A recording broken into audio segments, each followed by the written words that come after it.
One of North America's true roller coaster circuits lies just northeast of the city of Atlanta, a challenging, flowing, narrow road course named for said city. Over the decades, it became synonymous with its signature Petit Le Mans race, a season ender for what was then the American Le Mans Series and is now the IMSA WeatherTech Championship. But tonight, we're not racing high-powered prototypes or GT cars. It's Spec MX-5 race cars for the penultimate round of the 2023 Full Send Sims Spec Miata Series. This racetrack over the years has changed some, and in the late 1980s, it lost its signature gravity cavity, a multi-story drop on the back straightaway right on your screen down to what is now the road level of the tunnel that passes underneath, and then up over to the top of what is still Turn 11 today. But it remains a true challenge for every driver that takes on this 2.5-mile, 12-turn circuit. Welcome to the Full Send Sim Spec Miata, round number 9 from Michelin Raceway Road Atlanta. Kyle Hire this week leading the broadcast with Finney and DeCuna in tow, as Greg Kramer is here at this racetrack preparing for Petit Le Mans, so he will be missing this round. We'll be back with us at Sebring for the season finale. Finney, welcome aboard. 2 20-minute races lie ahead as we finish off the championship. And, of course, it's Morgan Burkhardt near the top of the standings with Nicholas Rice-Budo hot in tow. Yeah, I haven't been following this championship this season. Of course, Greg's been covering it with you. But if you gave me a list of drivers of who's racing this year, I could have told you who's leading the point standings by now. Morgan Burkhardt, fantastic driver, especially when it comes to this MX-5 machinery. He really knows how to throw these cars around this track. And I have no doubt in my mind that he'll do fantastic here tonight. Keeping that points lead, he's got just 12 points above Nicholas Rice-Budo than Beans Forrester. So if he doesn't make a mistake, though, those two will be right on their tails. Yeah, it's really close between Burkhardt and Rice-Budo, and of course Forrester's not that far back. And Rick Segrini, Piatek, and Caleb Patry are also pretty tight to each other. So that'll be a fun battle to watch as we head into qualifying for the first of our 2 20-minute races. And just like it is in the points, Morgan Burkhardt is on top of the standings. And in third at the moment is Jordan Segrini, who this past weekend got his second ever podium in the Toyota GR Cup North America Series, which was really exciting. Got a chance to eat lunch with him and his parents and his sister. Just such an awesome family to hang out with. Appreciate their time. They actually brought me apple pie lozenges with there's like a warming sensation. There's like a thing in it that makes your mouth feel warm. That sounds amazing. It is amazing, and thanks so much to the Segrinis for bringing that to me and being just awesome competitors and paddock members as well. Yeah, you can see these guys playing some shenanigans down the back straight. If you're wondering why they're going so slow, got a little conga line going. And I have to imagine this is because no one wants to be in the front when you're starting to go, because that tow down these straightaways is huge. So everyone wants to be one getting the tow, not giving it. Yeah, and this is a fairly long lap for these cars, 2.5 miles, about 1 minute and 41 seconds around here. So you don't get a lot of opportunities to do qualifying laps. The drivers that have run the most have only done 4. Caleb Patry, again, it seems, well, look at the frantic scramble on pit lane here to get out before the end of the session. It is really busy as cars rejoin the racetrack. But again, a long lap, it takes a couple of attempts to get a good one, especially with traffic. We've got almost 30 cars here again tonight.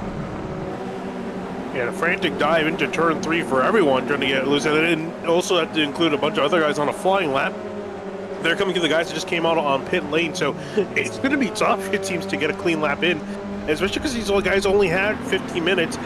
We're down to 7 minutes, and a lot of guys, I mean, they put in some time. Some guys, times are probably a lot slower than they would like, so they got to get going. Yeah, Nicholas Rice-Budo has been a phenom here in this series. He's battled up front week in and week out. He's second in the standings coming into the night, and currently sitting on row number 2 if the race were to start right now. So he's got some work to do. Joshua Soto has seen flashes of greatness and, of course, is running fairly decently in the points, but hasn't really strung together a season in the way that he would like. And he's tucked in right behind Camden Hibbett, who is one of the drivers that we've got on our video meeting tonight. So we'll be able to watch him as we do typically each week. And then we've got Beans Forrester as well up there in the standings, who's just ahead of Hibbett on the racetrack there in that number 23. He's currently 6th in qualifying with 6 minutes to go, Finney. Yeah, we got the conga line forming up again a little bit faster this time. Camden Hibbett actually pulling out to make a pass on the 23 of Beans Forrester, so he'll get by, wanted to take his spot in lane as everyone works through turn 10. And again, that's where they're all lining up for that slipstream down into turns 10A and 10B right here. nailing that exit, getting up and over under the bridge, and back down to the start finish line. Yeah, and this is a tough racetrack to qualify on in a momentum car because you have to carry so much speed through one area in particular. Turn 10A and 10B, this sets up your run for the end of the lap, but also the beginning of the next lap. And the inside apex of both of these corners is very easy to pick up an off track when you're driving through here in anger. So you have to be pretty aggressive with those curbs, but it's very easy to get yourself caught up and get yourself an incident point and not log any laps like Dave Brown, Jorge Ortiz, Eric Hewo, and Alex McClellan. Or actually, McClellan has run a couple, but hasn't run any that have counted because of those off tracks. So a consideration for sure, setting up for two races that flow into each other, one to the next. Where you finish in race one is how you will start race two. Yeah, that's, I guess, the one point that, could help these guys out. But if you qualify bad in race one, qualify bad for race one, I should say, you're just losing out on potential points in race one that you could have gotten in both one and two. So, especially for the guys that are fighting that championship battle, I mean, they're up near the top already. It's a matter of what order they're going to be in near the top, really, that they're trying to sort out right now. I mean, it's pretty close. Burkhardt's, well, I shouldn't say it's too close because Burkhardt's got a 0.3 of a second gap over Camden Hibbett. Then Rick Segrini is another couple tenths back. Then it's a little bit closer back there between Rick Segrini and Resputo. Let's look at Oliver Piatek in 7th place in the 62. Nice green color. Yeah, Olivier Piatek has been really solid this season, up in the points championship. Was in the picture last week a bunch at Watkins Glen. We ran the short course, which was a lot of fun. Not a track that you typically get to run or see run with sports cars. But, yeah, he had a really good run last week, carry some momentum into this week. And I think drivers that are looking for a bit of momentum themselves, Skip Brock running 10th at the moment. And that's bright yellow car, easy to spot for sure. But, again, I think you're going to want to be up towards the front. We've seen breakaways this season, and we've seen drivers outrun the draft, Burkhardt in particular. While this track is very drafty from turn 7 down to turn 10A, I think you can run away with the way that these cars are set up with that fixed setup. So Skip Brock Jr. would like to start a little closer to the front so that he is in that front pack. Yeah, we'll see if he can execute here. Still got some time on the board, not a whole lot, but still some time left as he comes across the line through the final quarter. Can he break inside the top 10? I'm sure he would at least like that much. Yes. And indeed he will. He will jump up to 10th. Where'd he go? Oh, 2/10. There we go. Jordan Segrini again. So I was informed, I asked about this because his name changed on the GR Cup North America entry list from Jordan Rick Segrini to just Jordan Segrini.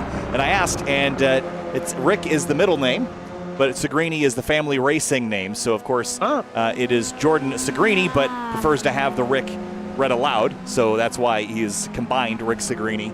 But it is, of course, Jordan Rick Segrini, 3 separate names. There you go. Okay.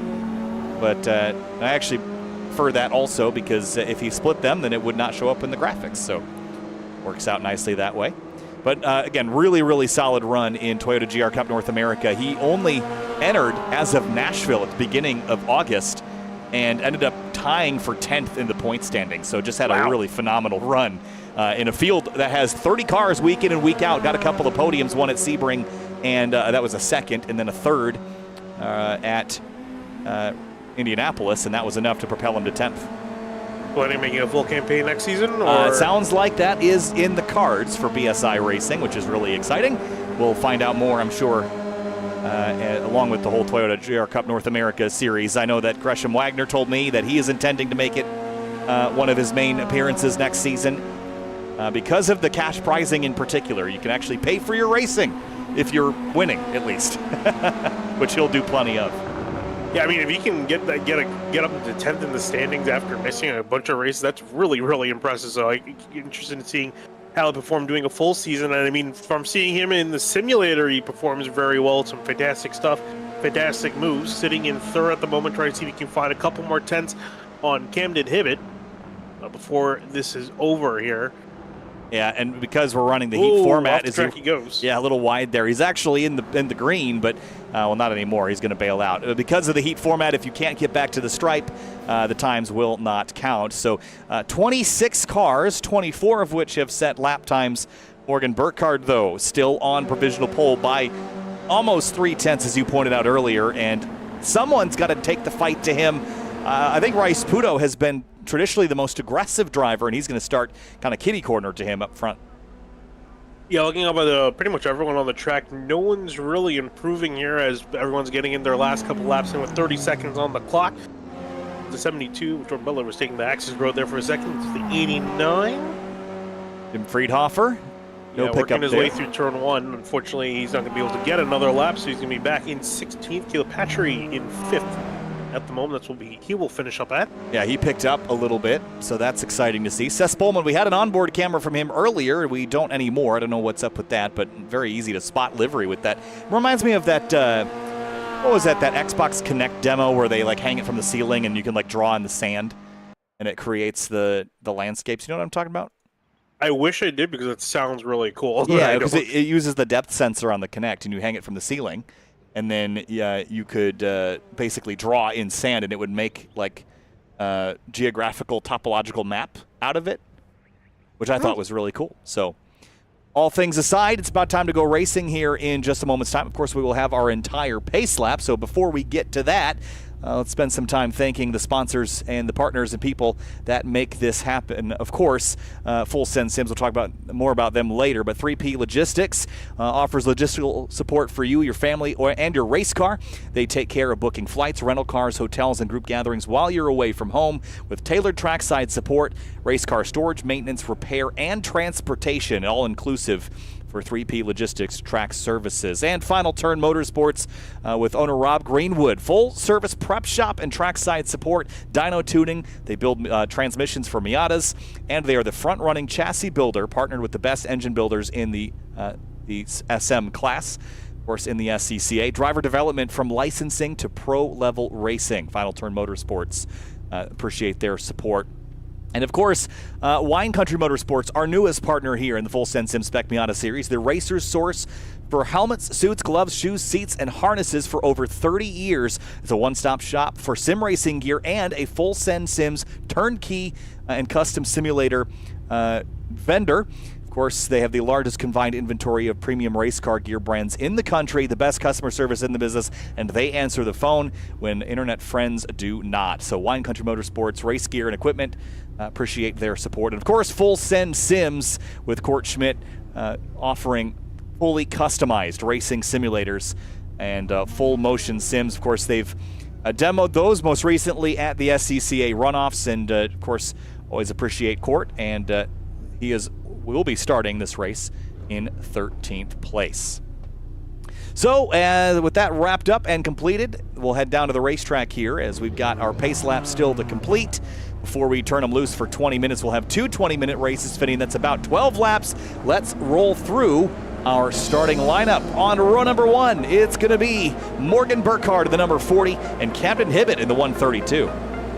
Moving on back to row number 2, it's going to be Jordan Segrini in the 108. Next to him, Josh Soto in the 77 lineup in 4th place. And in 5th place is Caleb Patry in the 998. Nicholas Rice-Pudo starts 6th in the 03. He got bumped late and fell down the order from 4th to 6th. Moving on back to 7th is going to be Beans Forster in the number 23 and 62. Olivier Piatek in the 8th place position and rounding out row number 4. Christian Rice-Pudo starts 9th in the number 19 car. Skip Brock Jr. rolls off 10th in the number 32. Row 6 is going to be Spencer Connor and the 122 on the left-hand side next to him. Jordan Butler in the 72 in 12th place. And in 13th place, it's Court Schmidt. And Seth Spolman will line up alongside him in 14th place. Jose de la Casas in the 1 car in 15th place. Will be joined by Jim Friedhofer in the 89 in 16th. And 17th place, Charles Vaccaro in the 221. And Les Chachik in the number 47 starts 18th. Rich Greenlee lineup in the 22 in 19th. Rounding out your top 20, Luis Morales in the 08 in 20th. And 21st place, Alex McClellan kicking things off in the number 44 car. Dave Brown starts 22nd in the 105. Blaine Buttermore's going to be lined up in the 73 in 23rd. Next to Mike Schmidt in the 531 in 24th. And the last row is going to be Eric Hewo in the number 16. He'll start 25th place. Jorge Ortiz did not take the grid, but he will start in 26. That's your starting lineup here for the Full Send Sim Spec Miata Series. Round number 9. Missing Greg Kramer this week. Wish him the best. He is in Road Atlanta, getting prepared for the Petite Le Mans. But here we are at the virtual Michelin Raceway Road Atlanta here in iRacing. The championships on the line. Quick reminder again of the season standings. It's Burkhardt 12 points ahead of Rice Sputo, then Forster 2 points behind that, and another 13 back Jordan Rick Segrini. Olivier Piatek rounds out your top 5 in the standings, but has a bit more of a way to go to catch anybody ahead of him. Cars will head up over the hill, and this time through we're going to turn them loose as everyone got kind of disconnected there coming up over the crest. 20 minutes, about 12 laps worth of racing here from Michelin Raceway Road Atlanta. The Full Send Sim Spec Miata Series, a frantic start, everyone in split, and we're going racing already. Green flag, and 3 wide at the start fitting as we rush towards turn 1, 4 wide. Oh boy, this is going to end very poorly here for a lot of the championship runners up near the front. Burkhardt getting swarmed. He'll actually lose the lead. Rick Segrini will take the lead heading off into turn 1. We're still not done yet. Oh, I hear spins behind, and it's Alex McClellan that's gone around for a loop, but up front, Rick Segrini takes the lead away, and trouble behind him. Around. The Camden Hibbett gets turned around. We'll look at that one a little bit later. Down the hill, Morgan Burkhardt and Jordan Segrini have pulled clear of everyone else. Piatek, oh, the leader's wide. Segrini almost in the fence. Yeah, I was going to say, when wide, it's going to compromise the speed a little bit. Burkhardt might have a chance to get back at him heading to turn 6. Looks like he's not going to be able to, but might be a sitting duck.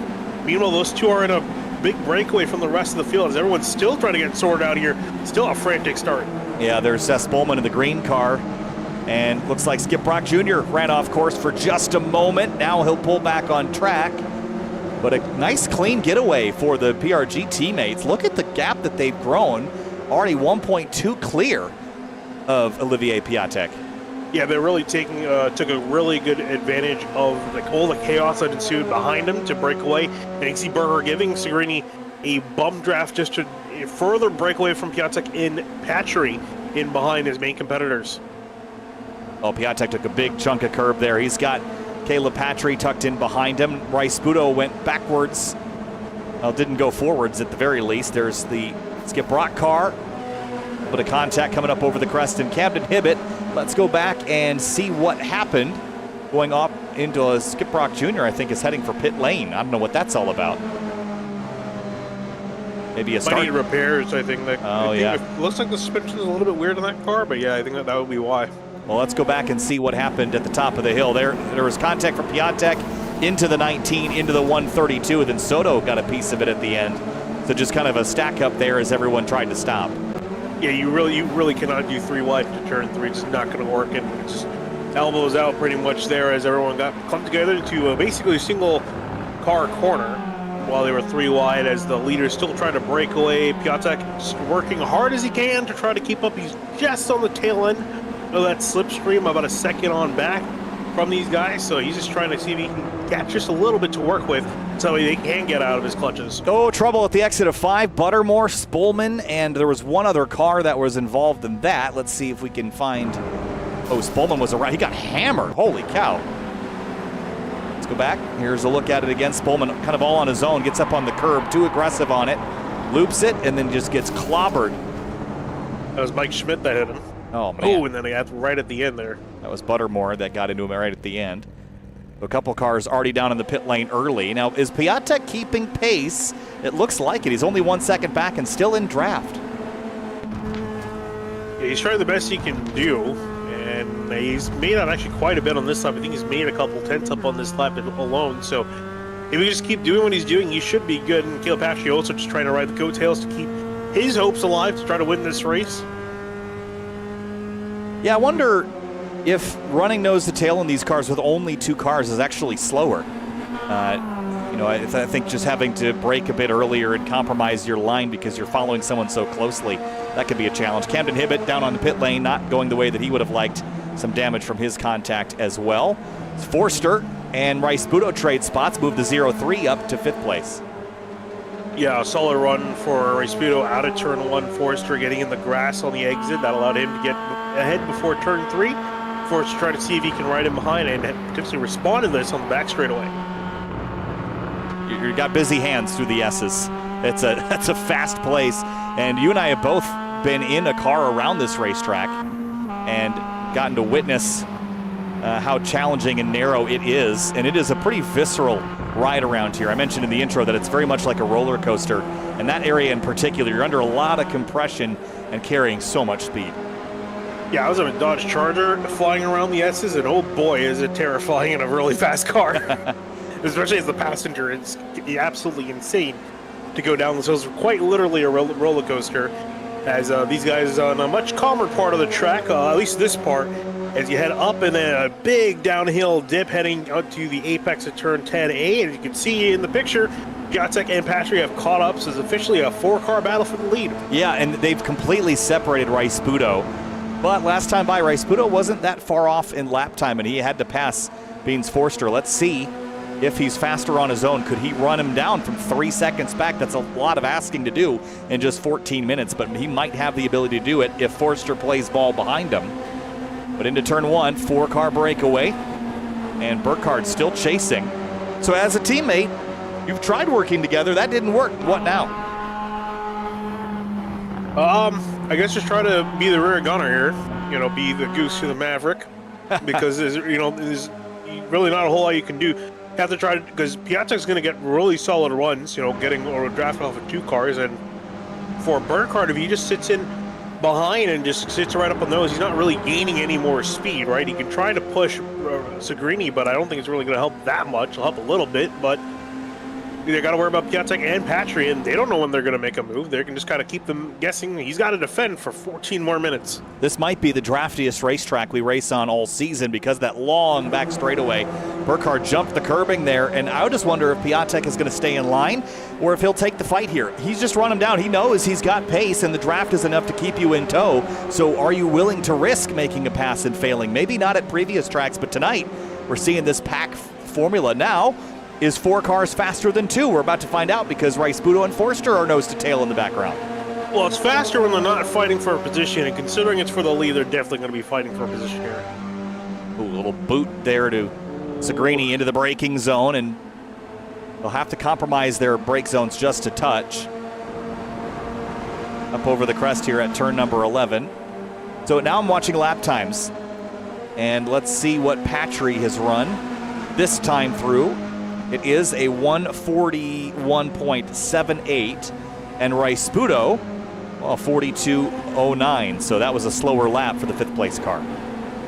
Yeah, I think Rice-Puto, you just need someone really to help him. There hasn't really been that person except for really Beans Forster.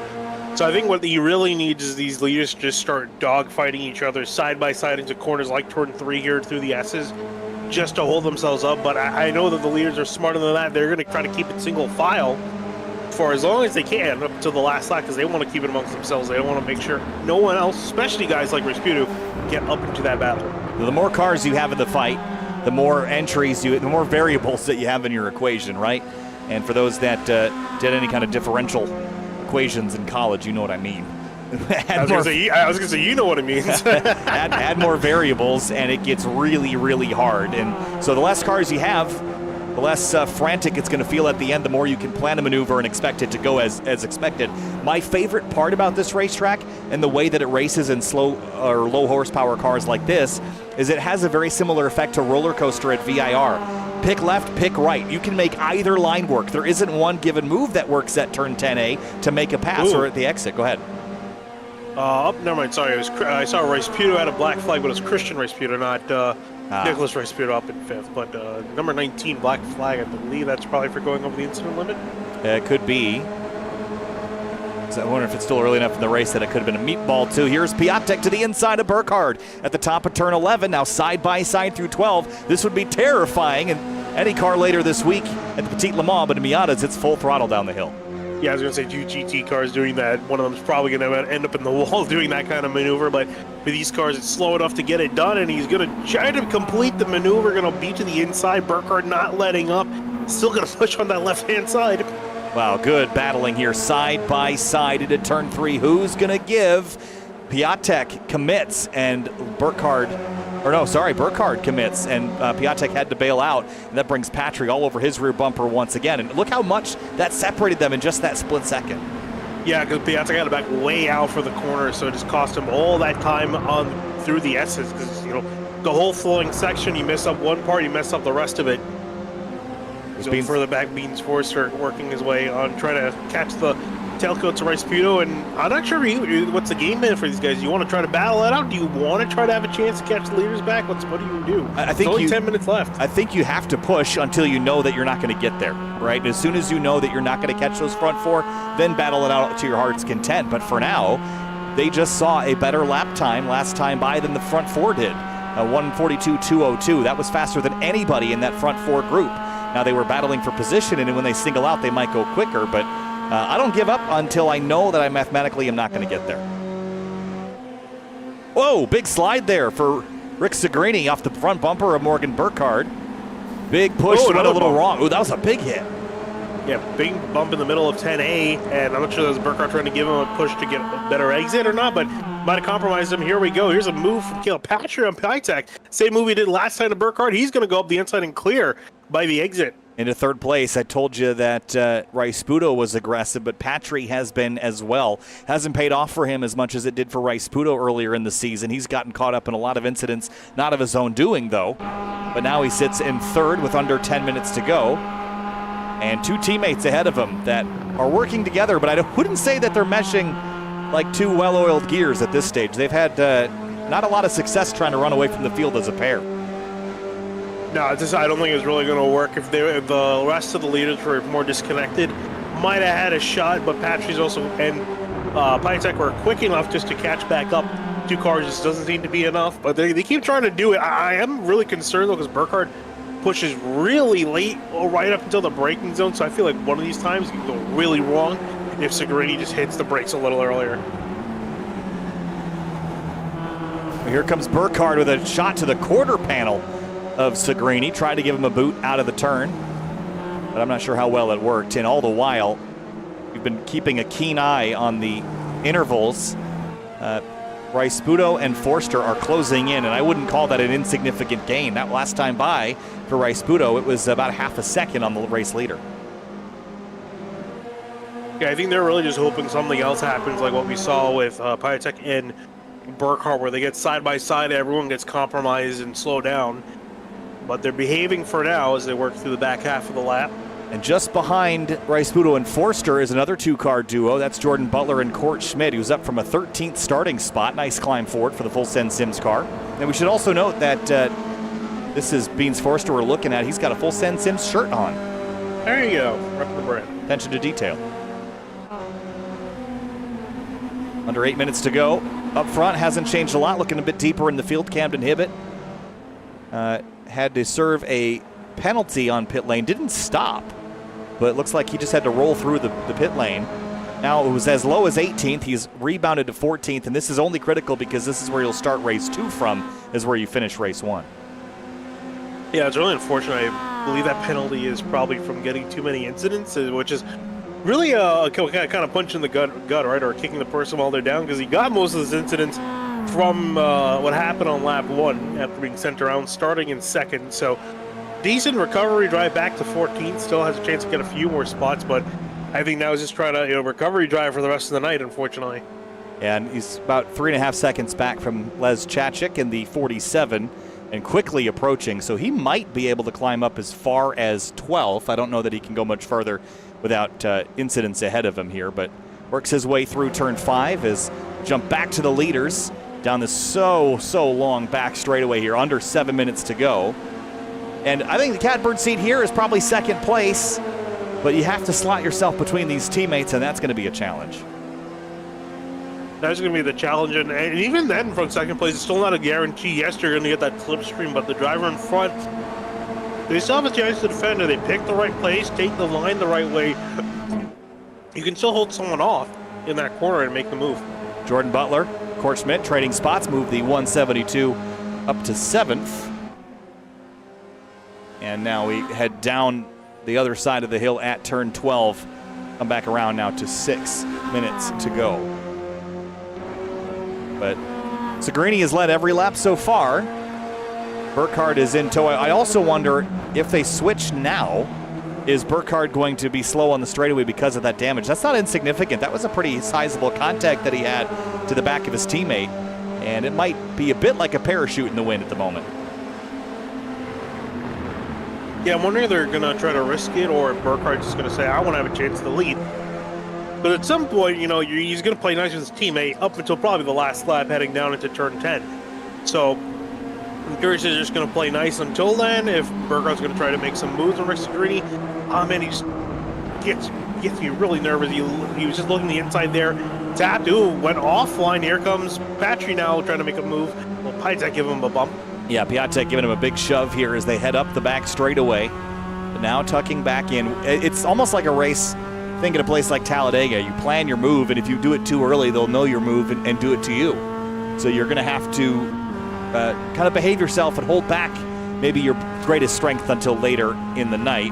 Piatek with a big run again, but he's going to, well, I thought he's going to sit on it, but here he comes. And he's going to trap Patry on driver's right. He's going to go down one of the teammates. Is he going to get it stopped, though? Wow. Just. Made it work. 2-for-1 deal for Piatek, gets the move made, and here comes Caleb Patry making the move on Burkhart. Burkhart going to lose 2 spots in 2 corners. And now they've split the teammates up. That's the critical move there. Now Segrini put some distance on him, and Rice-Puto and Forster are coming. So Segrini would love nothing more than just to drive off into the distance, but don't know that he'll be able to do that on his own with the drafting pack behind him. If he runs really clean laps and the drivers behind him spar, that could be a different story. Speaking of drivers behind them, through that chaos, look at, you say, hang on the shot, there is Rice-Puto and Beans Forster coming in. They're now a second off of Burkhart. So this could very much become a 6-car battle if these guys continue to brawl it out in these closing laps. And they know how much they've gained, and they're just going to keep doing that. And now that they're spread out a little bit, whoa, both of them go wide. Now that they're spread out, they can use that momentum from the slingshot rather than just pushing, which I always feel is a bit slower than if you lag back and let the toe really pull you along versus getting trapped behind the driver ahead of you in corners. So, and they're also within drafting distance of Burkhart now, so they really should be able to close this gap up. Yeah, I was gonna say, I feel like they're effectively caught up there and just about a second behind Burkhart, so they're effectively in it here. They can catch back up. Piatek trying to catch up to Segrini here using the slipstream. Caleb Patry actually going to leave the 62 out to dry. He's going to get a run, and actually he's getting help from Burkhart. So, like I said, if these drivers battle, they could give up time to Rick Segrini, and down into turn 10A. This time, Patry. Oh, Patry's internet. This has been a recurring story. Is his internet going out, and this is going to be a big distraction. They're losing time. Lost a couple of tenths through that last sector. 2 laps to go. I thought he got dumped there for a second from the front end of Burkhart, but they're going to keep it going. But yeah, like you mentioned, lost a little bit of time. Throws everyone off kilter, especially Morgan Burkhart. He has to brake and compromise himself. So now that he's back in it, going to have to hope and pray the internet stays. No more issues on that side of things, because now is where it counts, because now we're getting down to the thick of it. Yeah, 2 laps to go, so next time by will be white flag. And the actually, by the way, Camden Hibbett just made a pass for 11th place. What a drive. He's 9.5 seconds back from 10th. I don't know that he'll get there, but this little battle. Joshua Soto dropping a few spots to Chachik and Friedhofer. A good little scrap happening deeper in the pack here. But up towards turn 6. Segrini's lead is now just 0.7 of a second. It is coming down, and provided everyone stays single file, it'll come down quicker. Now, Rice-Puto lost a bit of time to the car ahead, but gained some back in 6 and 7, so still within drafting distance to make it a 6-horse race for first place. I have a feeling we might see Burkhart trying to make a move on Patry here. I don't think he's going to be willing to push the 998 of Patry up to get him a chance at second place. I think Burkhart's going to want to defend his teammate and take that spot for himself. We'll see here. He's bump drafting him now. 4 tenths. It's probably going to be about 3 tenths by the end of the straight, maybe even 2.5. Braking zone for 10A. Where is it? 2.5 tenths of a second into the brake zone. It's effectively nothing now. How much that draft plays into a factor here. Minute and 20 seconds to go. It'll be white flag this time through. Patry is second, Burkhart third, Piatek fourth, then Rice-Puto fifth, and they're just clinging to the draft. I don't know that they're going to have enough time to do anything, Piatek included. Yeah, I think all they need these guys get side by side. They might have, Rice-Puto might have a shot then to make a couple spots up, but final lap for these drivers through turn 1. Patrick's there and on the back bumper, and now since the teammates have been broken up, can he make a move? He's got to run here into turn 3. He's going to look to the left-hand side. A big block from Rick Segrini. That's a tough place to make that pass work. He's got to run here at the exit of 3. Now, where do you go with it? Slides across the nose of Burkhardt, slides across the tail of Jordan Rick Segrini. Now down the hill through turn 4 and 5. A little bit of lap traffic. That's Wayne Buttermore up the road. Are they going to catch him at an inopportune time here? Oh, he's going to go off the track. He's going to compromise some of these guys on exit 3 wide with the lap car in the grass. Here comes Caleb Patrick trying to look up the inside here, heading to turn 6. And Burkhardt has the onboard here. He's going to try to slide underneath his teammate. Segrini crosses over Patrick. He's going to go up the inside at 7. Burkhardt's going to lay back here and try to build the run. Oh boy, he's going to hold everyone up here on the exit. Burkhardt, a little bit of a shove to Rick Segrini as they head down the back straightaway side by side and almost 2 by 2 here. I'm curious to see if Pitek's going to try to get a run and make it 2 by 2. Side by side now, mirror to mirror, wheel to wheel. Here comes Piatek to the left. It's going to be 3 wide for second now as they head towards 10A. This is going to get very dicey into the braking zone. Who's going to outlast the rest? Whoa, they're in the grass. Piatek's run out of road. Patry has the lead advantage. Here comes Segrini on the outside. A little bit of contact there for third between Burkhardt and Piatek. They're going to run each other into the dirt. Raisputo's close. Patry has the advantage. And coming down the hill, it is a last lap pass. Physical, but he muscles his way through, and Patry wins race 1 here for the full Send Sim Spec Miata series at round number 9. Now that's what you call a battle for the lead. That was great. Then it's Raisputo 5th, Forster, Schmidt, Butler, Jose de la Casas, and Charles Vaccaro. And as far as other battles, the only one close enough to be a run to the end here is Chachik and Friedhofer. Yeah, last couple of drivers finishing up here. Stragglers coming across the line. A lot of these drivers getting involved or slowed up at least from what happened on lap 1. For everyone on the recovery drive. Speaking of which, Camden Hibbett, he did finish in 11th, so decent job for him. Skip Brock also off on lap 1. He will finish in 15th. And all those that were involved in early incidents, only 2 did not finish. Alex McClellan and Christian Raisputo. Dave Brown, the last runner, 1 lap down. 4 cars went 1 lap down in that race. Let's have a look here at the race results. Pretty wild race and a good one up front. It had 2 cars in the dirt coming to the checkers there. Piatek in the left sides there. Wanted to go up the inside of Patry. Patry didn't leave enough space for him to get a car down there. It's all about for Caleb Patry. That move coming out of turn 5, he could have backed off seeing the lap car was there, but he said, you know what? I need to go for it now, and kept it going 3 wide with the lap car and Rick Segrini, and managed to get himself in that fight and hold off Rick Segrini all throughout the back straightaway. So solid charge for him. Yeah, that was a pretty fun race to watch there. So with that, we'll take our warm-up period here for a moment. And again, we want to thank our sponsors and partners for making this possible. Of course, 3P Logistics, Final Turn Motorsports, Wine Country Motorsports, and of course, Full Send Sim. So we learned some things from race 1. The draft, really powerful, Finian. How are you going to address that for race number 2? Really the best is try to, I guess, be second place. But even then we saw, I guess really with the leaders side by side, he was able to kind of negate the draft a little bit. They're both kind of slowing each other down and everyone else down. But yeah, I mean, you know, you could try. It's really just a matter of trying to figure out how you're going to get out of the turns 10A and B as we're looking at it right here on the B-roll. You know, you said you can make a move either side, but you know, if one driver's got the momentum, maybe you can try to dive in a little bit more. And also you got to worry about that exit as well, because if you get compromised on the exit, it could ruin your run through the rest of the corner. Because that's why it's such a great corner. You see drivers fighting back. We saw for third place a big dive, but they were both able to keep side by side throughout the corner and to the checkered flag. Well, we're going to step away for just a moment and replay some highlights from the first half of the season as we approach the season finale next week at Sebring. Everybody will be chasing this driver. Morgan Burkhardt rocking a new livery this week. You still can't count out Nicholas Raisputo, obviously there in that red number 15. We've got some other names that are showing some speed as well. As always, the top 3 at the end of the season will all receive trophies.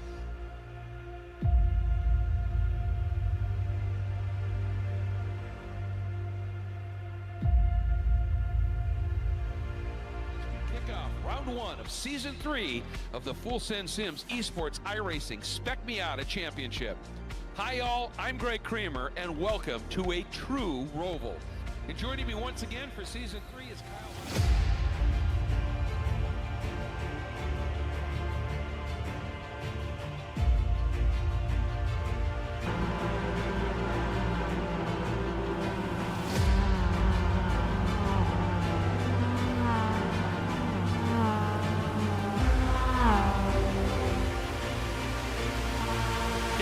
It's an absolute drag race. We're ready for Season 3, Spec Miata Esports iRacing for Full Send Sims. We're green. And a really even start here as they head to the line. Beans on the inside, Morgan on the outside here. Down into turn 1 we go. Oh, look at this, so close. What's gonna happen here? Look at this scrap. Wow, what a battle here.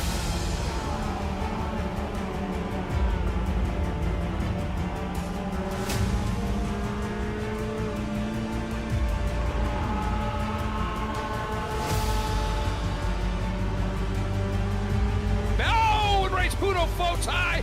Morgan gets the nose down underneath here. Here we go. He got him. Burkhardt to do it from the outside. Josh Shoto in that red and black car sweeps the outside. But look at that. Burkhardt went in incredibly deep. Big lunge by Rice Puto down into 1.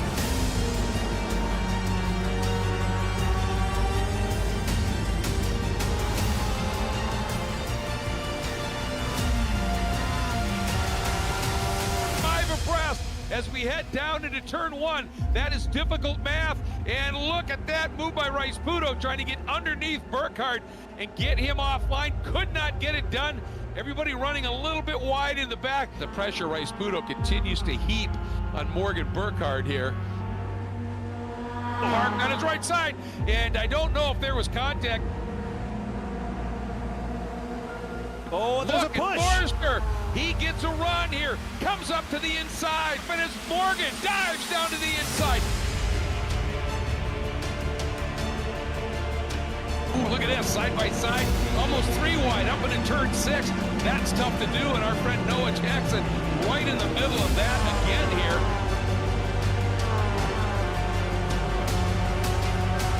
Braking duel.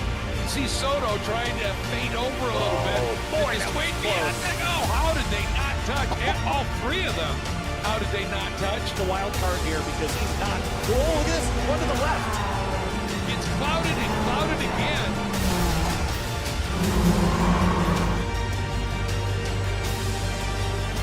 Rice Puto runs just a little bit wide.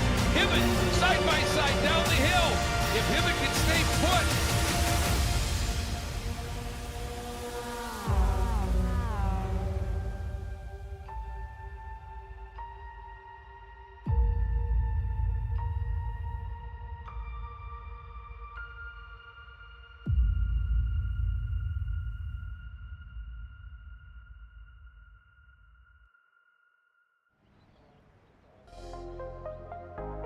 Back live with you for Race 2 of the Full Send Sims Spec Miata Series, round number 9 from Michelin Raceway Road, Atlanta. That was the halfway point of the season, and there has been plenty of action since. We wrap up the season in 1 week's time at Sebring International Raceway, but for the first time, I think, maybe ever, it'll be on the club course, Finian. That'll be fun. Oh, yeah. Yeah, I don't remember. Part of me feels like we've done something on the club course. Maybe I'm misremembering wrong, but I've rarely used layout of Sebrings. That'll be interesting for the drivers. I'm sure it's something you're going to have to get used to. Yeah, certainly. I don't even know if we have cameras for that, so I was going to ask you. Oh, yeah, no, we definitely don't. So we'll have to address that, because Finian's our camera guy as far as setting up our trackside cameras for everybody to enjoy. So as we get set to go racing once more, we're again here for round number 9 of 10. There is a drop round in the points as well. That'll make things pretty interesting come next week as far as the championship battle is concerned. But pace lap and starting lineup is on the left-hand side of the screen. And, of course, they are as they finish. So look for big runs this race by Skip Brock Jr. starting 15th, Joshua Soto 14th, and Camden Hibbett, he will start 11th. He's got some work left to do. Yeah, quite a bit of work left to do. Again, is on a recovery drive tonight after being taken out on lap 1, turn 3 from second place, dropped all the way down the order to round 4, actually further than that, I think around 17, 18. He's been able to climb his way back up to 11th, and we'll see where he can go from there, because we know that's a quick car. He's got a brand new car now, repaired and with everyone else, so if the cards play right, he might be up there near the top and fighting for the lead here. I think the other thing to consider is the start of the last race was pretty strung out. Everyone got kind of held up through the chicane and didn't really get a very good launch. Wonder how many drivers have learned from that and will be, look at that shot, holy cow. I think the start will be a bit more bunched up as people will know that they're going to get bunched and probably plan better for it. Yeah, I'm curious actually if the bunch, because they're required to go on the green flag, right? They have to keep pace until the green flag. Yeah, so we might see if we do have more cars. That start was already chaotic when they were somewhat separated. If they're moored together, it could be even more of a chaotic start. We saw 4 wide going off to turn 1. Don't quite think we can make 5 wide work. I don't think the straightaway is that wide enough. Just it's a fast-paced pace lap. I was actually telling Creature on the way home the other day at the Indy 8-hour weekend at Indianapolis, one of the touring car races. The pace car is a GR Supra, and they had a caution late in the race, so they wanted to finish up the pace lap and get back to green. So the safety car picked up so much speed that none of the cars could keep up with it because the pace car out-drags them easily on a straightaway. So that was it came by the front straightaway doing at least 120 miles an hour, and it took me by surprise. I've never seen a pace car go faster than that car was going. So not quite that fast here, but sometimes it feels like that because it doesn't really slow down for the corners. Like, look at this thing. Watch it come over the hill. See ya. Yeah, it's coming there, and everyone's nice and tidy for this start, so we'll see how this plays out. All right, here we go. Race 2. Final race of the evening for the Full Send Sim Spec Miata Series. Round 9, much tidier start. Will it create a more chaotic turn 1? Green flag. We're underway at Road Atlanta. Look at this. The 40 car popping out of line. We're 4 wide in the background as Skip Brock Jr. tries to move forward. Yeah, very poor start for Patrick. Immediately going to lose 2 spots and be almost put middle 3 wide. A giant wreck in the background off into turn 1. Car is going flying in every direction. Yeah, I saw it. I think it was Friedhofer, one of the cars sideways. That was a big mess down there at turn 1. We'll go back and look at that one later in the show, but Rick Segrini leads the way. Piatek, Patry, Burkhardt, Forster, Rice Puto, Butler, Schmidt, Hibbett all made it through that. Skip Brock Jr., though, did get caught up, so most of the main players have survived that turn 1. Yeah, very clean start for the rest of the top 10, who are all pretty much going to be in one pack if they remain this way as they sort themselves out. Ooh, and one car trying to shove the other off to the right. Camden Hibbett making a move to the inside of Court Schmidt, and he will make it work in turn 6. Yeah, up 3 spots in almost as many corners, so off to a very good start for Hibbett. He qualified well in the last race, too, as Schmidt goes for a ride in the dirt at the exit of 7. We know he'll be quick. Interesting to see what kind of interest he brings to the front race group here as they've kind of established the rules of engagement amongst themselves and haven't had any outside influence in a little while.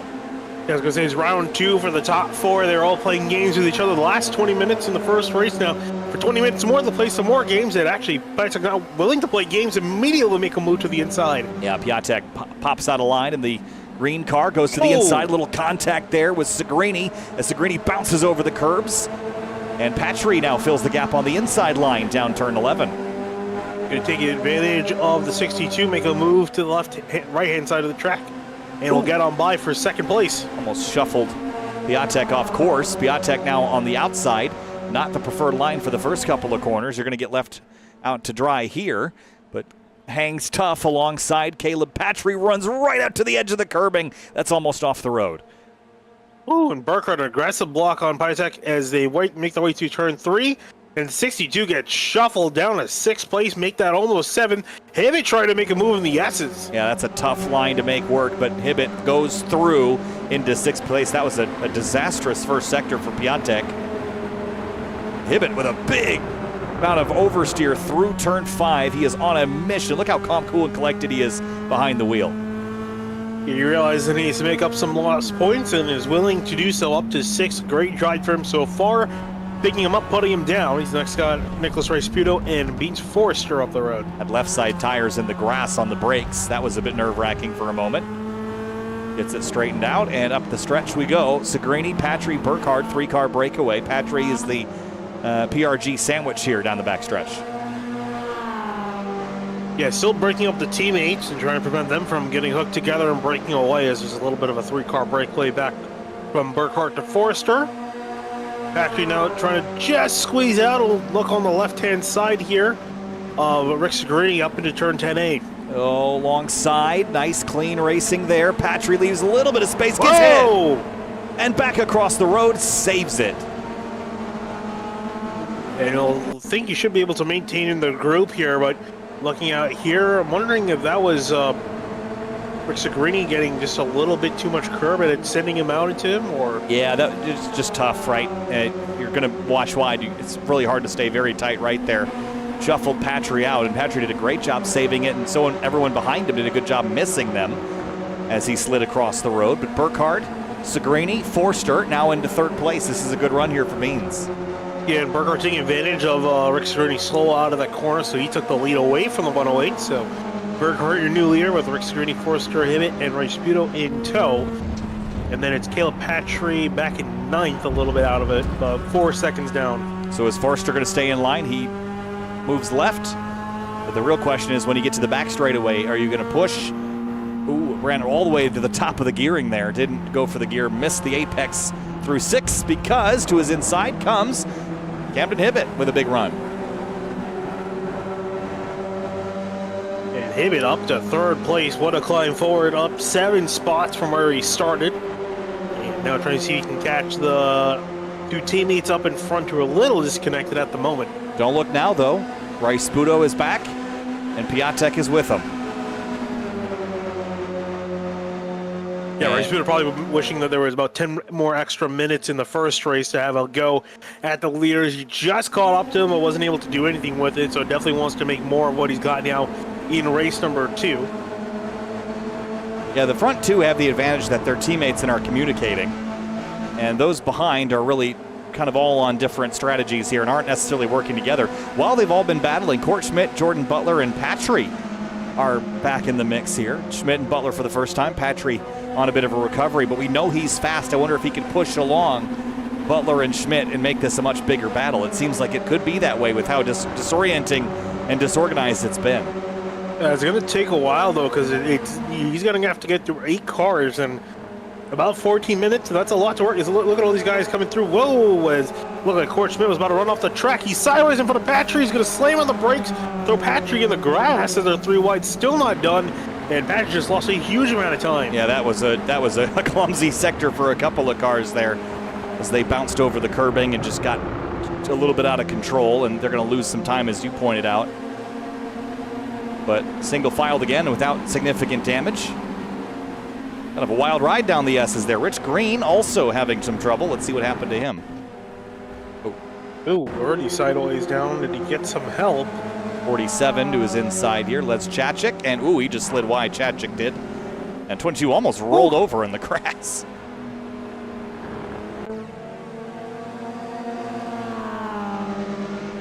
Carlos Vaccaro and Josh Soto. We haven't seen a lot of Soto tonight. Got caught up in an issue last time out in race 1 and only sits 10th. Was a victim of the lap 1 incident we saw. Was started in 4th, got finished back in 14th, so started this race around there and is trying to move up a little bit here, up to 10th at the moment. Patry passed Schmidt and now looks to cross over Jordan Butler. Schmidt's going to cross over Patry. They'll try to go down the inside, but Patry denies him. I think Patry's trying to see if he can get clear of these guys and then have them help them get back up to the leaders, because with what happened through the S's last time through, that slowed them down a lot. Into turn 1 alongside. Patry should complete this pass without a lot of trouble, but now they're almost 5 seconds behind. And as you pointed out, they were with the leaders just a couple of laps ago, and they will not be now. And without much hope of catching them in only 12.5 minutes. Morgan Burkhardt is 6/10 clear of his teammate. And then behind him, it is a whole host of different teamed cars. Hibbett, Forster, Rasputo, and Piatek all fighting for their own wishes tonight. And Segrini now playing the rear gunner, but here comes Rasputo out of line. He is hungry. Didn't get a chance to fight for it in race 1. You know he's in the mix now. Oh, definitely. And I'm actually curious to see if Rick Signorini, I'm surprised he hasn't caught back up to Burkhardt. I wonder if this is a game those two are trying to play, maybe trying to back up the rest of the pack away from the leader. So that way they don't have a shot of making a move. That being said, there's Captain Hibbett moving out on line, trying to see if he can make a move, as well as Rice Puto, as you mentioned. Yeah, it's going to get pretty racy here. 5/10. You just watch that gap come down. 5/10 now. It's going to be 4.5, maybe 3/10 by the time they get to the break zone. Yeah, just under 4.5 4/10. Forster on the inside of Rice Puto, still trying to hang on to that spot. I think Rice Puto might be able to muscle it back here through 10B, but they touch, and Forster almost spins. Gathers it back up, though. Yeah, hard-fought battle there, and got the elbows out. Fortunately, Forster are going to be the one to lose out on that. Yeah, he's going to drop right back into the Patry, Butler, and Schmidt fight. So eliminate one horse from the race, and now it's a 3-car breakaway. Hibbett, Rick Signorini, and Burkhardt. Yeah, Rice Puto and Pajak not too far behind, but they need to work together, get a little bit closer back to that slipstream to be involved with these guys. Oh, Hibbett a bit clumsy over the curbing at the exit of 3. Yeah, got his sore out for the rest of the S's though, but you can see this one. That's what we're talking about there. You know, you just get caught behind in one corner, mess up the next two, but Hibbett was able to get it back on track and over the back of Rick Signorini.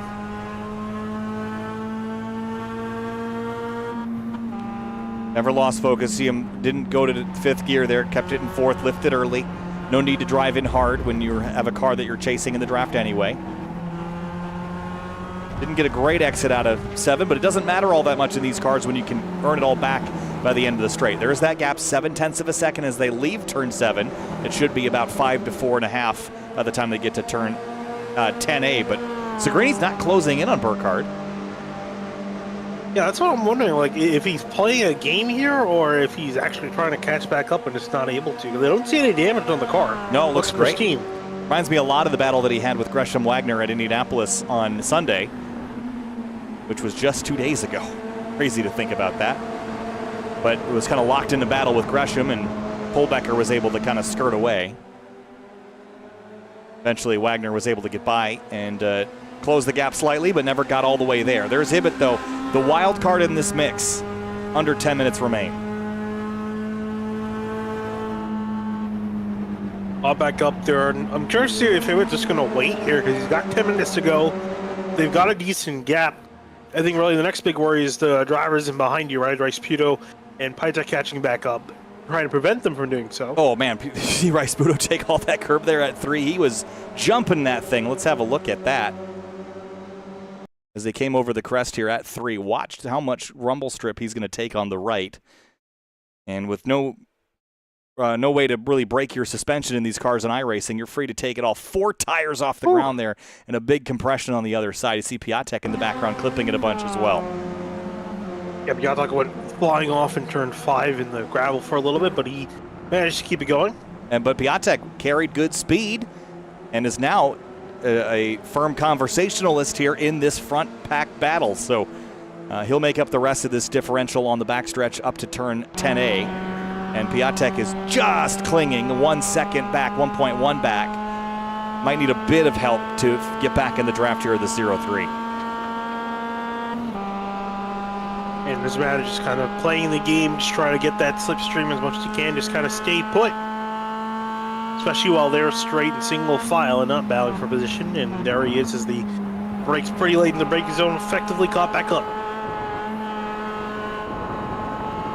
Now, think about the point situation here. Rice Puto is chasing Morgan Burkhardt. How are you going to beat him in the championship? By finishing ahead of him. He didn't do that in race 1, so to come out at least even on the night, he needs to do that in this race. So that adds a little bit of hunger. Factor in the drop rounds as well. It's going to only help Morgan, who's had an incredibly fast and consistent season yet again. No surprises there. Yeah, what he really needs is, I think, for Burkhardt, not only to finish behind him, but also, get off the track, get punted off, spun around a little bit and lose a couple spots because he's in for a very solid night, the number 40. Yeah, a couple of podiums on the evening wouldn't be a bad way to go out. This is the closest battle on the racetrack at the moment, so we're going to keep you here for now. Burkhardt, Rick Signorini, Hibbett, Rice Puto, and then Piatek lagging 2.5 back.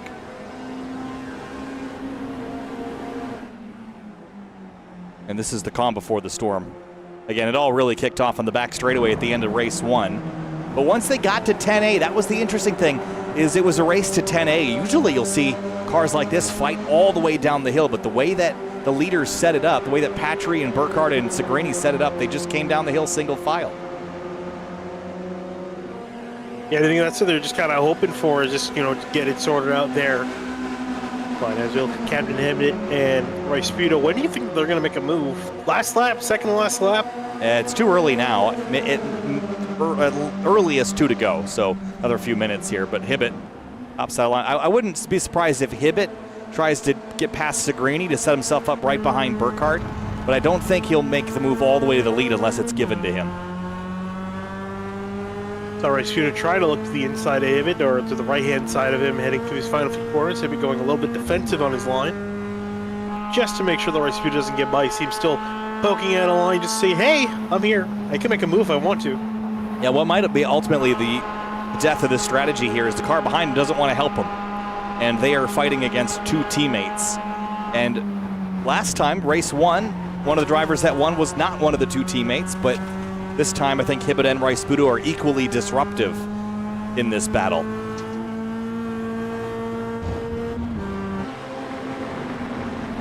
And as we look at this, Piatek, I'm surprised in behind in 5th has not been able to catch up as he goes, whoa, flying way off the track. Use all the road, they pave it. I mean, he bought the track, might as well use all the racetrack and then some, but he's been losing out a couple tenths here and there. He's not quite been able to catch back into these guys. He's got to hope they battle a little bit more to really get back into things, but he needs something to happen here. Otherwise, he could lose a slipstream. And then back there, you can see Cale Patry, Bean Forrester, Joshua Soto actually in this mix as well. So he's trying to work his way up, has a chance at 6th to catch up to the 998 of Patry. Yeah, decent points on the line tonight, so we'll see if he can recover and make a few more passes here. Segrini laying back a bit from Burkhardt. Hibbett in tow. Once again, there staying, well, Hibbett stays single file. Segrini, though, does not. He goes down the inside of his teammate, makes the pass for the lead here. Burkhardt will slot into 2nd. Wonder if that was planned. It looked mighty conveniently planned, right? I mean, it was just so well done, so well executed. But now Segrini leads. Might be the quicker of the 2 cars tonight, and Hibbett tucks to the inside. Yeah, I'm not sure that was necessarily by choice. I think he's trying to go defensive in case Rasputo makes a move. He gives a tap to the inside of the 132, and I think that's so Rasputo has a chance if these 2 guys get compromised on the exit. Ooh, and a little bit of a door tap there. Up the hill, and for a moment they looked like they were going to do 3 wide. But now Hibbett was the hunter, now the hunted, and gets past Rasputo around the outside of 3. That was really well done. I think that worked out exactly how he wanted to. I was hoping one of them would get compromised going side by side, and he picked up the pieces, so up to 3rd for him. Yeah, nicely done. And now he has to hope that he's got the pace. Hibbett really wide there, muscling his way through over the curbing at the exit of 5. Lost a bit of ground to those 2 teammates. Next time by will be 2 to go. Yeah, this is where we're really going to start to see these guys make some moves, because you don't really want to be 3rd. You definitely don't want to be 4th, and absolutely not 5th. As Piatek's finally caught up to this battle, to the point where you can say that he's in it right here as it started to kick off. Still too far back to be a part of it, but he is in draft range now, though being left in the dust didn't get a good exit. When you're this far back, the draft is there, but if you don't absolutely nail your exit, or at least get even with the driver ahead of you, you just bleed time until too late in the straightaway to make it back up. He's got to make time in the braking zones, which is really hard when everyone's already on the limit and on the ABS. It really has been where he's making up some of it, so he's just on the cusp, needs a little bit more here as the leaders take 2 to go here. 0.97 back is Piatek. Out front, though, it's still Segrini over Burkhardt. They traded spots a lap ago. The brake light's on there. Burkhardt just satisfied to stay in line. Rasputo got a nice run through 3. That's been a very strong corner for him. He's been very aggressive over the curbing, not really afraid to get a slowdown, which you can get here. But it's actually easier to get them at 10A than it is in turn 3. Yeah, I've been kind of monitoring these guys just in case they've gotten slowdowns or black flags, but they've been somewhat behaved. As behaved with track limits as race car drivers will get. Yeah, could have been worse. Could have been like the F1 drivers in Qatar last weekend. Oh, Burkhardt goes down the inside of Segrini. That was a strange place to do that, I feel. Oh, that cost these guys a huge amount of time. Here goes Speedo, and he gets completely boxed and he can't go anywhere now. Got a car in front, car to the right, car behind, and grass to the left. Well, is that the plan? I mean, they've got him boxed in, but now Hibbett has freedom to move to the right, and he's going to do that. 3 wide for a second, just like the last lap. Oh, they touch! Oh, man, Hibbett through the grass. He's still in it. He's still in the throttle, still side by side with Burkhardt. Burkhardt's not clear. Here he goes, up on the right-hand side. And Hibbett, Raisputo gets shuffled out. Hibbett did not get out of 10B very well. Gets a shot from Raisputo, and this will be the final lap. One more to go. I think the rules of engagement are clear. They use the bumpers there a bit.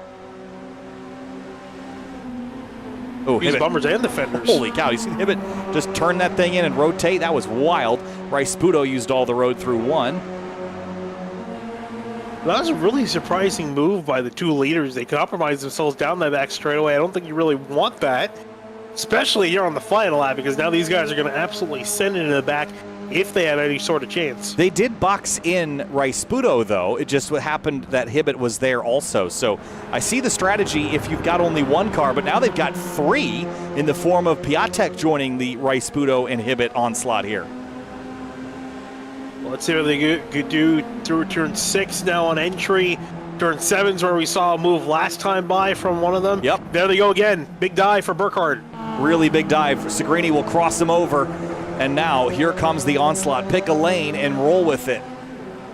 Hibbett moves to the right. Raisputo to the left. We're 3 wide for second again. And Piatek, is he going to do 4 wide here? Well, he's got to pick something. He needs to get a slipstream and go somewhere. As Hibbett's giving a push to Rick Segrini, is he going to peel out to make a move? You got to imagine he's going to at some point. It's going to come late into 10A. He's going to go to the right. I like this strategy here. If you can maintain overlap, but look out. Here comes Raisputo down the inside. Segrini gets tagged and slides. Around he goes. Raisputo goes through. And Nicholas Raisputo comes out the other side, leading the thing. Burkhardt second, Piatek third. Hibbett tries to battle for that podium spot down the hill. Final time. Raisputo outlasts Burkhardt second, Hibbett third by a nose. That's exactly what Raisputo needed to get that leg up on Burkhardt. And Segrini comes across the line 9th. That'll be a disappointing run to the end there. After he started this race in second. Let's go back and have a look at last run down the hill. Just caught the tail end of it here. It started with Burkhardt getting late on the brakes, a punt to Rick Segrini, and he just quite wasn't able to save it. I was trying to figure out where that all started because I thought it was Raisputo, but it actually wasn't. Was it Burkhardt here? Yeah, so it's Burkhardt breaks, moves over to the left, he gets into the back of his own teammate there. Yeah. And Raisputo was never going to make the corner, but he didn't hit anybody. And then right here, he gets tagged again by the 40, and Rick Segrini only got hit by his teammate, of all people. Yeah, it's probably not going to go well with the conversation with that. You know, they say the one rule of racing, number 1 rule of racing, don't take out your teammate. Yeah, that was tough there. But across the stripe, they came, and that's it. That was a wild, I mean, we had some great results, great finishes in that one for sure. Let's have a look at the race results in this one. Raisputo picks up the win. Burkhardt and Hibbett second and third. Piatek fourth. Disappointing 9th for Jordan Segrini, but he battled and did a nice job up front. Yeah, really solid job by all those drivers up in the front. A fantastic battle, keeping us on the edge of the seats because we didn't quite know what they were going to do even at the end of the race. So they always kept us guessing, and it was a hard-fought battle. Really, it's unfortunate for Segrini to fight so hard, be in the lead for so long, and come on with 9th. Yep, and Court Schmidt, 8th place. Nice run there. Jordan Butler in 10th. Good points for those drivers. Les Chachik at top 15. Disappointing night for Christian Raisputo. He did not have the evening I think he was looking for. And Skip Brock Jr., this will be a night to forget as he looks forward to Sebring next week. All right, let's talk to our top 3 And Camden Hibbett was one of them, third place in race number 2. Camden got physical out there at the end. Some fun battles, but it's a chess match, that turn 10A, 10B complex. You come home in third. Anything you could have done different there on those closing laps? I don't know. There's so many different opportunities to go for a move here at Atlanta. So it's all situational. I'll have to go back and look at the replay of it, but definitely some fun racing, and like you said, a little bit of guessing down into 10A, 10B. You don't know where everyone's going to go, and then I looked out my left side, and the teammates were running into each other. It was just wild. Yeah, it was fun to watch for sure. We head to the season finale next week at the Sebring Club course. That's a kind of a different one. How many laps do you have around that track versus the full course that we did at the earlier part of the season? I don't know that I've run any laps around that track, so definitely going to have to be doing some more practice this coming week to get ready for the season finale. I think it's still pretty tight, not only where I am in points, but also I think for the championship it's still pretty tight between Morgan and Nicholas, I think. So looking forward to it, and it should be a different kind of racing. I don't expect there to be tons of draft there, but definitely should be a fun one nonetheless. It was fun to watch. Camden, hey, congratulations on the third place points. Not a bad way to end the night. We'll see you next week at Sebring. Thanks. We'll see you guys. Well, let's move on now to Morgan Burkhardt, who has a couple of second places. This one tonight, just shy by a tenth and a half. Morgan, the goal is the championship. Tonight you come home in second and third.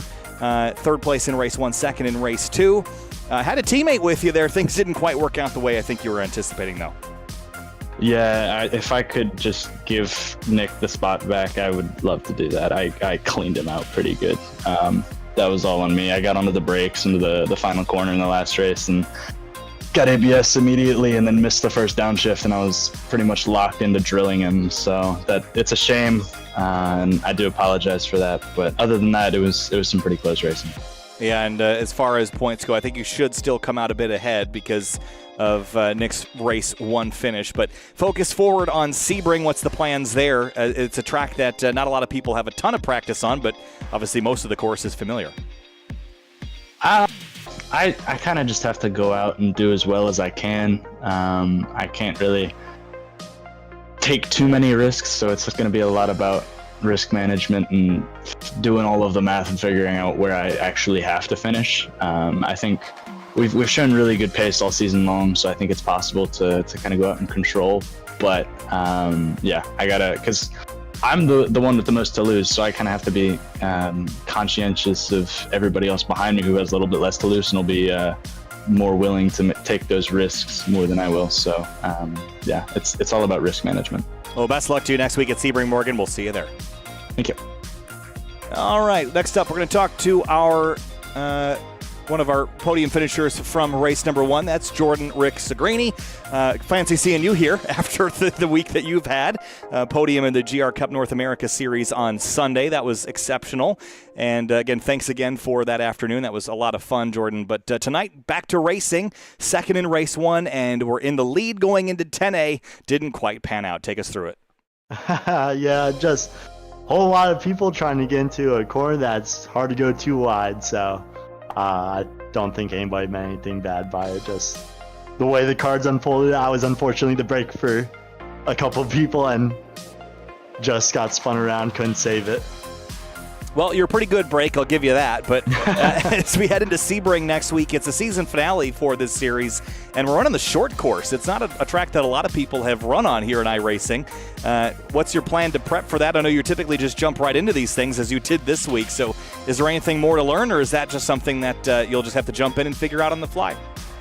I'm gonna stick with just jump in on the fly and see how it goes. All right. Hey, Jordan Segrini gets it done here. Second in race 1, ninth in race 2. Congratulations, and we'll see you at Sebring hopefully next week. Thank you, Kyle. Appreciate it. All right. Thanks, man. Have a good night. You too. Bye. All right. We've got a couple more drivers to talk to, including our race 1 winner, Caleb Patry. Race 2 didn't quite go the way that you hoped, but race 1 sure did. Picked up some pretty good points there. Caleb, take us through your evening. Yeah. Yeah, race 1 was pretty darn intense. The start, we kind of all botched it, kind of went slow coming out of the final chicane, and then all got up in each other's face going into one there, and chaos just kind of ensued in front of me, and thankfully I was able to avoid it. And then from there on out, it was just a 4-car train with the 4 of us, and again, that last lap was pretty darn insane. We were side by side through numerous corners. I still amazed that we made it through okay, but thankfully everybody raced clean, raced hard but clean, and ended up being a fun race. Was a lot of fun to watch. 5th place in race 2. Not a bad points night. As we look forward to Sebring next week, what are the plans and goals there? Just try to get one more victory before the season's out? Yeah, just all out. Send it. All out, send it. Caleb Patry, 1st and 5th tonight in the Full Send Sim Spec Miata series. Best of luck to you next week. We'll see you there. Thanks, guys. All right, Nicholas Rice-Budo wins race number 2. I didn't think, and I don't think you thought you would make turn 10, but you managed to do it, partially because the drivers ahead of you knocked each other out of the way, but I'm sure you'll take that, Nick. That was a wild one. 5th in race 1, 1st in race 2, the opposite of what Patry did tonight, so you'll pick up equal points. But in your championship mission, didn't get much closer to Burkhardt, so take us through your evening and maybe your thoughts heading forward into Sebring. Oh man, that was a lot of fun. I didn't think I was gonna win that last one, I'm not gonna lie. I was like in the lead because I had to cut the track, and then I was also serving a slowdown penalty up to the line. I don't know if you saw me hitting the brakes, but I got it done, so it felt good. Yeah, fun to watch. A lot of great battles there, and that's what Caleb even mentioned, how much fun it was, and Camden and Morgan as well. But we look forward to Sebring Club Course next week. Not a track that anyone has really practiced on. Some people are just going to jump right in there and give it a go. How familiar are you with the club course at Sebring? I've raced there in real life a bunch, so I'm looking forward to it. All right, should be good fun. Nicholas Rice-Budo wins race 2 here in the Full Send Sim Spec Miata series. Nick, thanks for talking, and we'll see you next week. Thanks, guys. All right, Olivier Piatek was our last runner. Not on the podium tonight, pair of 4ths, but you were right in the mix there, Olivier. Take us through your evening chasing and just not quite getting there when the moment counted. The last race in particular, we were very, very tight, but the cards just didn't pan out. What'd you see out the windshield? Yeah, race 1, the start was just an absolute mess. I don't know why we went green, made her through the last corner, so I got a really good jump, got up to 4th, 3rd, whatever, and then I didn't really have the pace today. I just didn't practice at all. I haven't driven this combo until like 6:30 before the race, so I was learning throughout the day.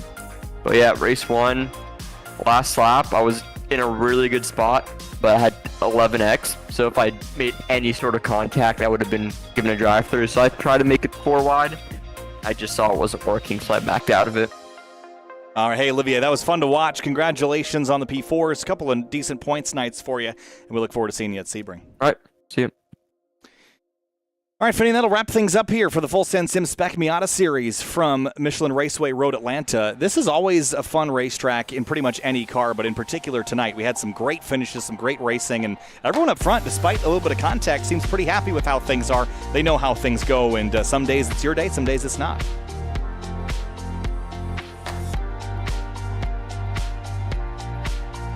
Good to see some good old-fashioned door banging with some of these drivers heading here. It's always so much fun on a track with a long straightaway.